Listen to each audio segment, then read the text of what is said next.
So any exciting therapies that you guys are looking forward to in the future in that population? I mean, we just talked about how many therapies there are already, but any combinations that come to mind or any new ideas for studies, Swetha?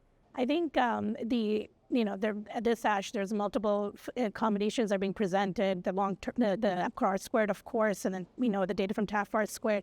And also in the frontline FL setting, there's some interesting abstracts with bispecific, like mosun plus Zanu, and then mosun plus len response-adapted lenalidomide. So I think all of these combinations are exciting, and I think also looking at, it'd be interesting to see now that we have relapse data, early data with Golca plus bispecific, potentially, hopefully a trial in the future looking at this in earlier lines. So I think we have some exciting combinations being presented and hopefully developed, but I think we need longer follow-up for these and, to better understand how to sequence. It's a great closing statement. So any last thoughts, any key takeaway points from our panelists?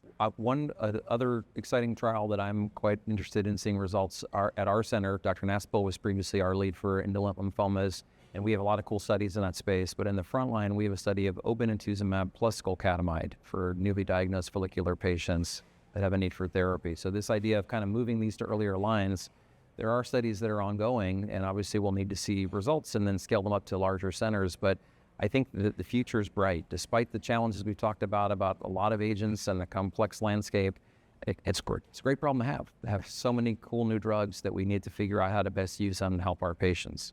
And just to echo those, I think as we move these more effective therapies into frontline, we're probably going to drive more selective pressure for maybe a different reason for failure, including maybe more antigen loss. And so I think this does provide an opportunity as a community to come together to do a better job of exploring those patients that are now progressing on these novel treatments that they're being introduced to in earlier lines. So we have a better understanding of how to approach them, because maybe we just come in with chemotherapy later lines. Maybe we just flip the script and just change the order of how we approach this.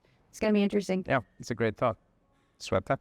Yeah, I think we'll just echo the others that I think this is a great time for both large B-cell and follicular lymphoma patients. We have really good treatment strategies, but I think where we need more work is how to precision our treatments. How do we select treatments for our patients? And also, how can we use novel strategies like MRD to perhaps de-escalate therapies or escalate therapies when we need it so that we kind of minimize the toxicity but prolong the responses for our patients?